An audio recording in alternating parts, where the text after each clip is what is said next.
let's dive in. We got Reagan Archibald and Dan Kellums is joining us today. Dan, how you doing? Doing great. Doing great. Happy to be here. Awesome. Glad you made it. Well, we're diving into. I know we had a couple requests come into the email inbox from to Anne. Anne's like our she's just phenomenal at being able to help you guys coordinate how we can get better information to you. So we have a case study that came in from someone needing some help with some weight loss peptides. So we're going to be diving into different ways of weight loss peptides. And I think one of the takeaways from this case that I learned at the Go Wellness event is stacking. You know, just one singular peptide is typically not going to be the sole answer. So adding in some different components of that with some stacks. I don't know, Reagan, you're more the expert, but that's what I got as a takeaway when we were doing our training. Is it's like, you know, you can address one pathway, but sometimes there's multiple pathways they're blocked. So using those stacks is really the most effective way to get outstanding results. There you go. Yeah. Or if you we can just wrap it up right there. I think stacks. We got it covered. Yeah. It reminds me of the Little Baby album cover where he's got the racks. I know it's racks and stacks kind of rhyme. So it's like racks and stacks go together, if that helps. Stacks on stacks on stacks. There we go. Yep. So there are some great things. So weight loss, you know, one of the challenges that we all have is, you know, and this particular doctor who reached out, you know, hopefully we can share with you some new ways that you can really start ramping up your patient's fat burning potential. But Dan, if we look at the roadblocks, what will get in the way of someone losing weight in the first place? I call it the big I's, right? So insulin resistance, Yep. Inflammation, iron overload, that's a big one. Yeah. And infection. So those are your four I's. Yeah. And those will mess with any hormones and they'll disrupt your weight loss. So iron overload, infection, inflammation, and insulin. Yeah. And those are, I mean, if you just dive in, there's three fat storing hormones. This is cortisol, estrogen, and insulin. And so all of those hormones are influenced by the four I's. And this is something that, you know, you want to cover. And so we'll just assume that all those things are being addressed, because if you address those, then the patient actually has the opportunity to heal. So then we can say, okay, well, what types of peptides would you want to use with weight loss? And what we all mistakenly assume is that all you got to do is throw someone on like an AOD or a 5-amino-1-MQ or a ModSC, and based on the research, the patients should just be melting body fat like butter, you know, a hot knife on butter, right? But it actually doesn't work that way if you're not addressing these key things. I mean, you can put someone on a high protein, on a high fat diet. You can get them on HCG, on testosterone, on all these things. But until you've got these core components addressed, you're not going to really make the progress you'd like. So maybe we'll start here with some peptides. So if we talk about the peptides that affect the fat storing hormones, which one of the things we're trying to remove are the fat storing hormones. So if we looked at peptides that could help with a patient who might have insulin resistance, this is really where you want to look at the growth hormone pathway, IGF-1, CJC 1295, ipamorelin. Those are powerful because you've got 600 times more receptors for IGF-1 than you do for insulin. And when IGF-1 is active, that insulin-like growth factor, your insulin levels will stay very stable. There's another peptide that works on the growth hormone pathways, and that's AOD 9604. And so maybe we could start, and we'll just talk about this insulin resistance processors. So I'll share kind of, here's some stacks, Cade, since you love it.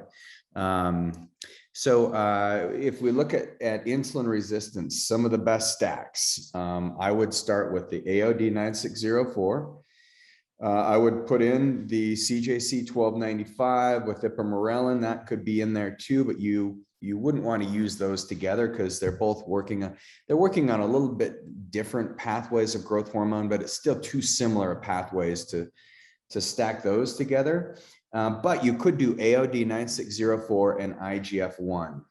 And that would be a great way of creating a little more insulin stability in the body. And then on the back end, what you want to consider is looking at the ModSC. ModSC, there's very interesting studies that show that ModSC, it works more on the mitochondrial level, and the mitochondria is just hungry for energy. It really wants to just create ATP. And so the ModSC is what's there that's producing that. And when ATP starts to get low, then your body's not going to burn fat efficiently, and people have low energy. So one of the things you see with insulin resistance is massive energy spikes. Like, people get addicted to food because it feels really good when you eat after you've been super hungry, when you're insulin resistant, and then you have the crash, and then you just want food to bring you up and bring you down. So if someone's getting some crashes, spikes, and burn, they get some of that hanger. You definitely are thinking, okay, there's probably some insulin resistance here. And then, so you've got ModSC that helps with the not only the ATP creation, but the AMPK pathway. And so those are great places to start. So if you think about stacking those, and then 5-amino-1-MQ, what some of the research shows is that 5-amino-1-MQ actually turns off that NNMT pathway. So it assists in lipogenesis and lipolysis. So it stops your body from accumulating fat. It also helps your body burn fat as an energy source. But those are some great starting places. Dan, any other peptides or pathways you'd want to consider if you're working with a patient who's got some insulin resistance? No, I mean, I think those are the best ones to go with. I would just be careful with, if they have hypoglycemia, make sure they're not intermittent fasting. Look at that lactic acid dehydrogenase, make sure that stuff's not dropping down. And then, of course, employing the different types of dietary restrictions that might be important. But also, some of the things that we talked about to support the mitochondria and the use of the because once you mobilize that fat, you have to oxidize that fat, that alpha lipoic acid and that L-carnitine would be really beneficial at that point. But if people, like you said in the beginning, the big I's that we talked about, even like some basic nutrient deficiencies affect. So, if you hit a wall, become a really just put on that investigative hat and go, okay, we've hit a wall, what's going on? Because this person is a sack of biology. You just got to figure out what's disrupted, right? They're nothing but a meat sack. And so, yeah. Meat sack, that's right. So that I think a lot of people are like, that just doesn't work for me. And I'm like, it doesn't work that way.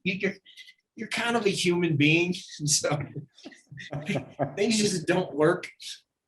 It's not like fixing a lawnmower, is what I've noticed when you're working on the human body. It takes time, and there's a lot of pivots that need to happen, and you'll correct one of these things like the iron overload, and then you'll start seeing this increase in inflammation on the other side that you got to go rush over there. So it's it's a moving target, and so I think that's kind of I guess that's another way of stating what you're referring to here with biology. But yeah, the foundational levels, I also like using berberine a lot with these cases, especially if they have insulin resistance and then they've got some kind of infection, because berberine knocks down two of those paths.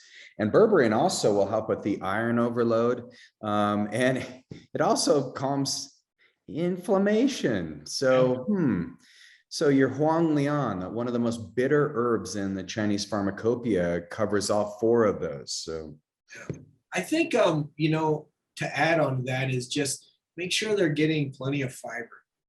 Yeah. And what do you mean by fiber?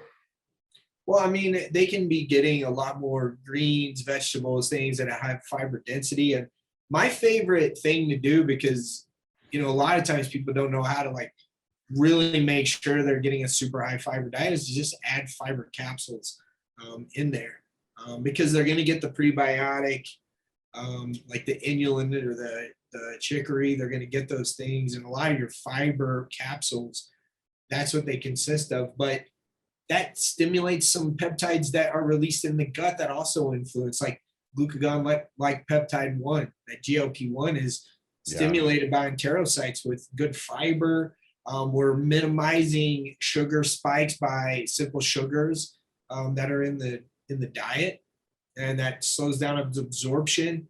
It's so modulatory. Plus, we're getting that healthy gut bacteria function. So, fiber is an amazing way to really help metabolism and reverse the diabetic process. Yeah. I couldn't agree more. I think it's and people will mistakenly think that, well, I'm going to go buy a box of cereal because it's high in fiber. Yeah. And so I think I would just, be cautious when you're recommending fiber to your patients, because there's been a lot of marketing around, around like crappy grains that are loaded with great fiber. And you have to be incredibly specific.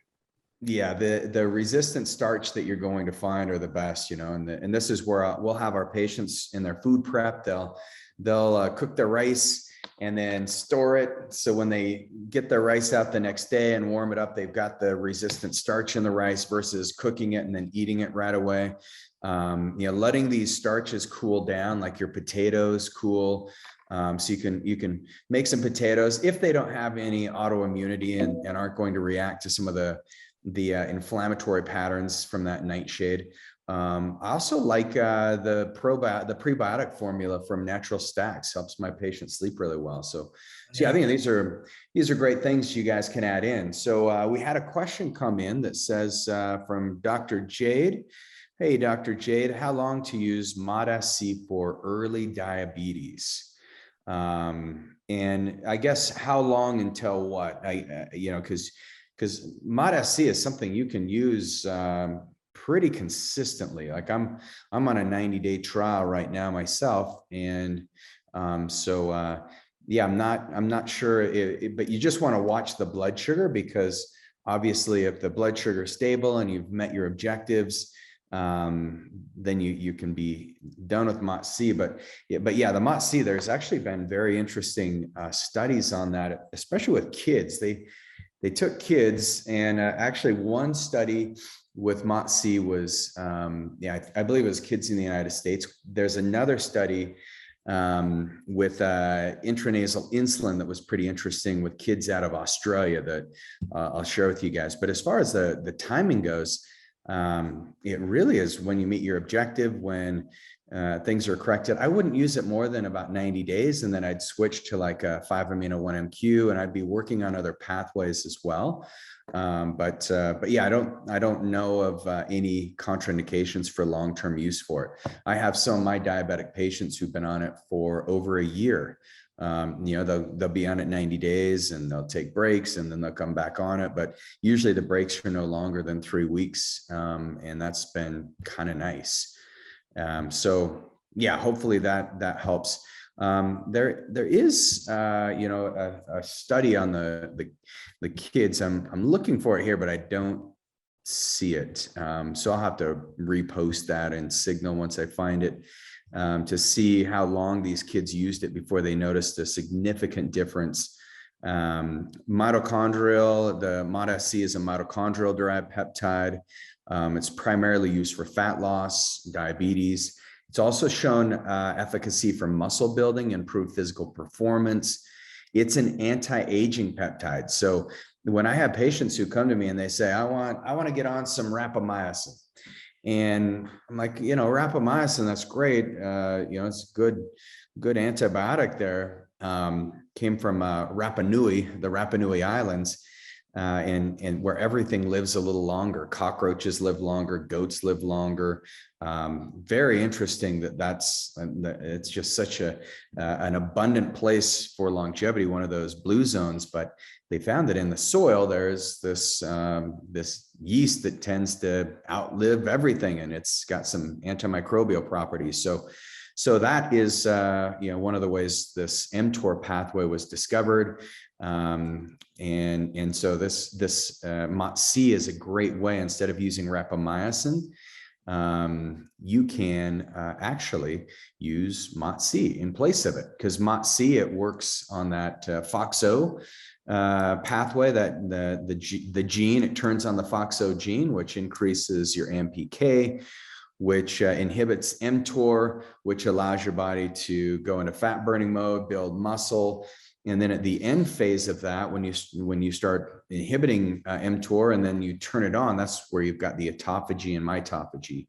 So there's some pretty interesting things that go on there with the ModSC. But one of the other things, Jade, that you may want to consider is that the ModSC is actually a genetic expression.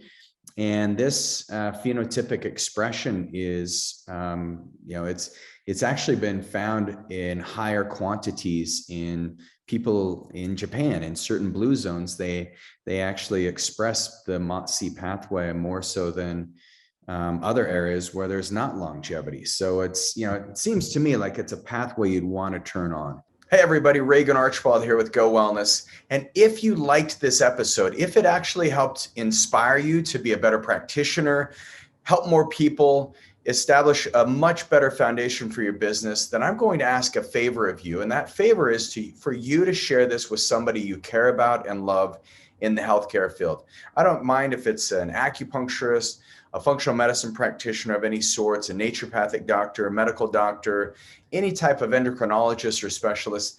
We need to get this community strong, and we can't do it without your help. So I want to thank you from the bottom of my heart for all the hard work you're putting in and day out. I know it can be a grind, especially with some of the chronic cases that you're treating, but this show will help transform the way that you think, help transform the way you practice, and change the lives of thousands. Thank you for being part of our community.